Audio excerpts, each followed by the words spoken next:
Hi there, I am back, and after a long hiatus from YouTube, due to the pandemic, I am here to make my absolute favorite banana bread recipe that I've been doing for probably getting close to 20 years, if not a little longer. Just real quickly, the reason I haven't been able to upload much of anything is because my husband's been working from home.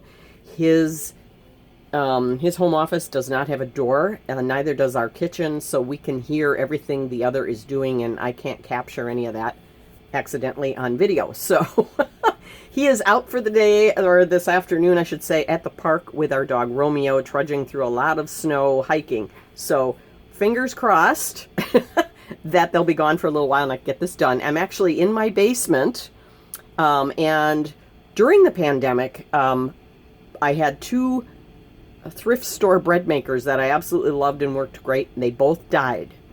One of them died sometime in July. The other one died the week before Christmas. So I have another one that I purchased that I found. It's a really nice West Bend model 41400. I'm sure it's discontinued because you can't find it new anywhere online. But I got it for a really good price, and I'm going to try it out. It's in fabulous shape. It even had the measuring tools and the user manual with it. So I'm going to make my tried and true banana bread in it today, because this recipe for me is my favorite and most foolproof, and I've been able to make it in every bread machine I've owned so far. So today we're going to try it out in the West Bend, and I will move that into the shot as soon as I get my bread pan here filled. As you can see, it's in fabulous shape. I don't think this was used a whole lot at all. So I'm going to go ahead and get my ingredients in here, and I will list the recipe down below in the description box below the video. So if you want to try it yourself, it's also very forgiving. So it will let you swap out ingredients if you decide to do that. So as with any bread machine maker, we're going to add our liquids first, our wet ingredients. So, and that is 2/3 cup of butter or oil. I'm opting to do sunflower oil today. I've also many times used coconut oil, which also works great. So I'm going to put my 2/3 cup of oil in the machine. And then my sugar goes in. Now, this is a very sweet recipe. It calls for 1 1/3 cups of sugar. I use turbinado sugar in this, and I switched over to that when I started making it in the bread machine, because the outer crust is, if you have a bread machine, that crust is a little on the sides, is quite a bit taller than in a normal bread pan in the oven. So it caramelizes it, and it's to die for. So this is 1 1/3 cups of turbinado sugar. You can certainly use plain white sugar if you want. If you want to use brown sugar, kind of do half and half plain white sugar and half brown sugar, because brown sugar is very moist. This has a similar flavor to brown sugar, but it's not moist at all. It's very dry. Okay, and then we have our 2 eggs. We'll go in here. It's just 2 regular large eggs. All right, and I'm in kind of a cramped situation here in the basement, so pardon me if I'm turning around and talking the other way. I am then going to add, my bananas. Now, my recipe calls for 1 1/2 cups of mashed bananas. If you even have just one really big one, that'll work. Again, it's very forgiving. I have 2 bananas here. I didn't even measure it. I suppose I could have, but I'm sure this is pretty close to 1.5 cups. I've made this recipe hundreds of times, so have a pretty good idea what that looks like. Okay, and then we're going to put in our flour.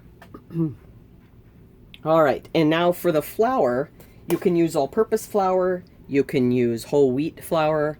For a long time I used whole wheat pastry flour, but I've discovered spelt flour, and it's a little bit lighter and fluffier than whole wheat. It's not as heavy or dense, and it has this beautiful sweet nutty flavor. And this, you can even split it in half. If you don't want it all wheat, you could do half all-purpose and the other half spelt or whole wheat. So the recipe calls for a total of 2 1/4 cups. So there's 1. And of course I had everything measured out, and as usual, there's always something I forgot. So we're just going to measure it here on camera. So there's 2.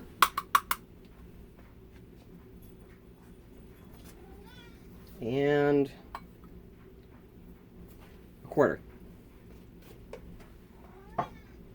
Yes, Chester. Okay, and then let's see here. Then we're going to put in our other dry ingredients. In this little bowl here, I have a teaspoon each of baking powder and baking soda and 1/2 teaspoon of salt. So all of that's going to go in.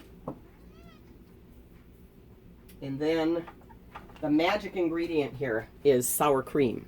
If you don't have sour cream, you don't like sour cream, go ahead and use plain yogurt. I have plain yogurt here because that's what I have on hand. If you used a flavored yogurt, just keep in mind it's going to be sweetened. So there'll be extra sugar in there. I don't think it'll be a problem, but just so you know, if you're watching your sugar, well, if you're watching your sugar intake, you probably don't want to be eating this bread. It's pretty sweet, but it's so good. You at least have to try it. Okay, and then the last thing to go in, now normally, if I were using a cycle on the bread machine that was yeasted, I would wait to put these in. But since it's a soft, more of a batter than dough, I'm going to go ahead and put my nuts in. I have some chopped toasted pecans here. It calls for 1/2 cup. I think I probably have closer to 3/4 of a cup. We really love pecans. Toasted walnuts is also excellent here. You can put in any toasted nut of your choice in here. It's absolutely awesome. So I'm just going to scan my recipe real quick. Make sure I got everything in here. Nothing worse than going through all that trouble and then realize you forgot something important, like, say, the sugar. All right, so I'm just going to move my bread machine into the shot.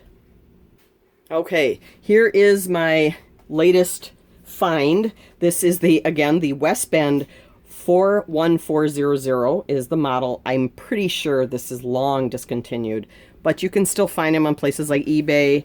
There's even still a listing of this on Amazon, even though it says it's no longer available. You can read, I don't know, several hundred reviews on it, it's pretty good. So I bought it, brought it home, and then went and looked for reviews, and I thought, okay, well, that's good. So it's one of those where you set it in on an angle and then straighten it to lock it in. So we're going to put all that down. And because this is a recipe that uses baking powder, baking soda instead of yeast, we're going to use the quick setting.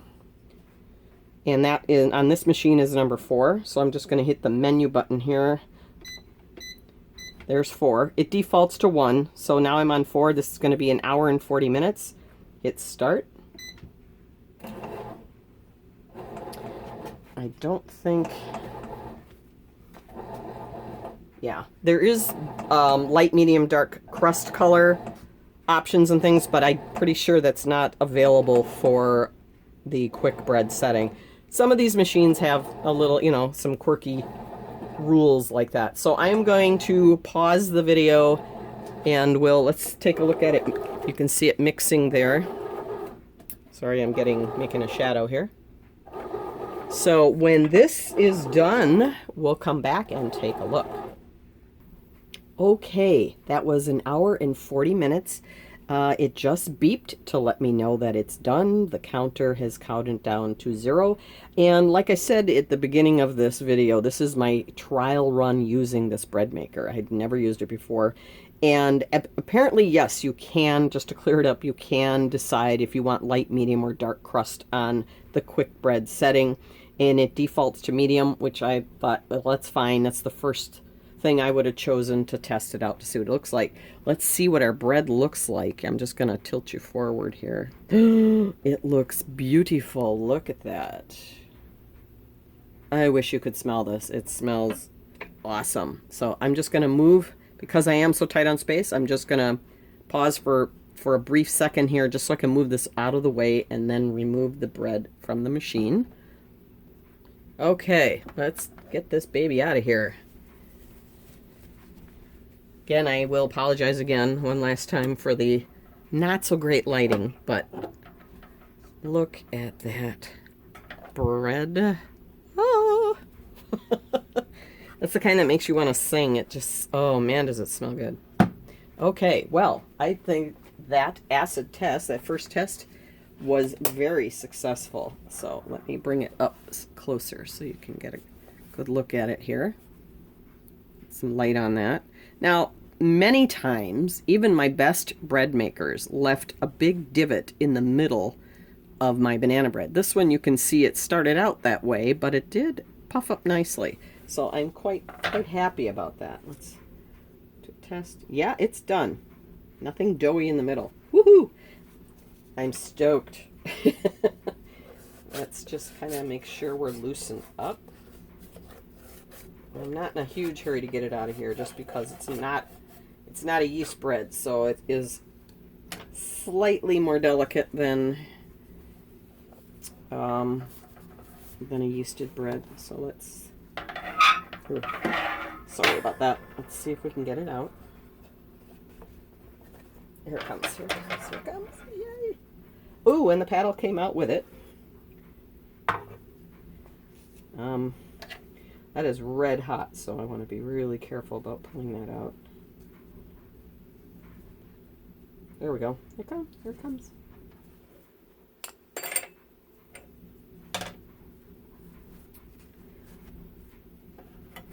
We'll just drop that in the pan. Look at that. It just slid right out of there. No bread left behind. There's a little bit. Now, I suppose what you could do, if you're brave enough, that just as it's about to go into the bake cycle before the pan gets hot, you could reach in there to the batter and pluck that blade out of there so you don't have that big hole, but I wasn't going to worry about it. So, but look at that. Isn't that beautiful? That is so pretty. And oh my God, it smells so good. I can't tell you how good this smells. I suppose I don't have to. If you've had banana bread before, yeah, then you know. So I just want to go over a couple quick things here. I don't want to forget to mention with this recipe. Let's just zoom in on that beauty here. Now, this recipe is basically to make in a conventional oven. So I will leave all the instructions for that as well as the recipe in the description box below the video. If you do want to make it in regular loaf pans in your oven, you're going to need 2 pans.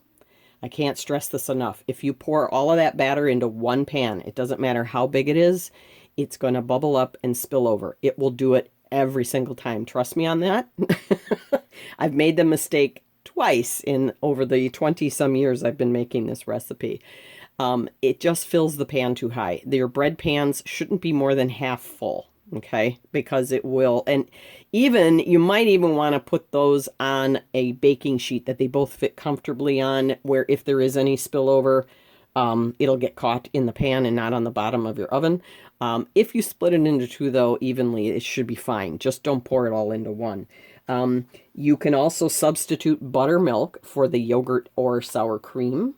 If you don't have either of those and all you have is plain straight up milk, just measure out the milk like you would the sour cream, which is half a cup, and you add a tablespoon of vinegar to it. It can be white vinegar or apple cider vinegar, either one. And you're just going to stir that up in a glass, set it aside for 10 minutes or so while you're assembling the rest of the recipe, and then put it in there. You'll get a very similar effect in the recipe that buttermilk would lend.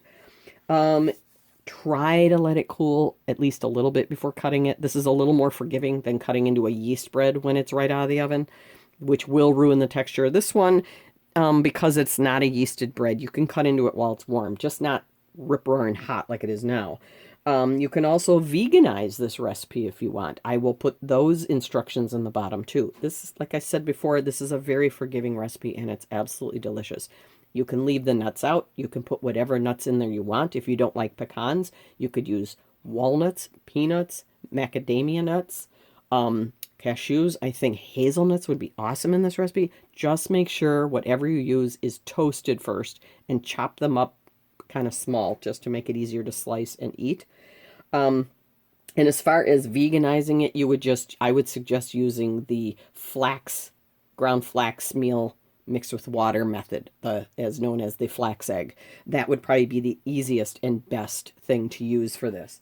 So I'm just going to go ahead and cut a small slice just so that we can see what this looks like on the inside here, so I can show it to you. It is really hot, but I'm going to attempt a small slice here. Let's get this out of the way for a second.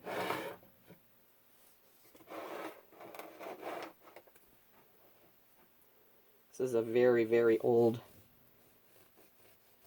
cutting board that used to belong to my in-laws decades ago. Oh, you can see the steam coming off of there, but oh, look at that.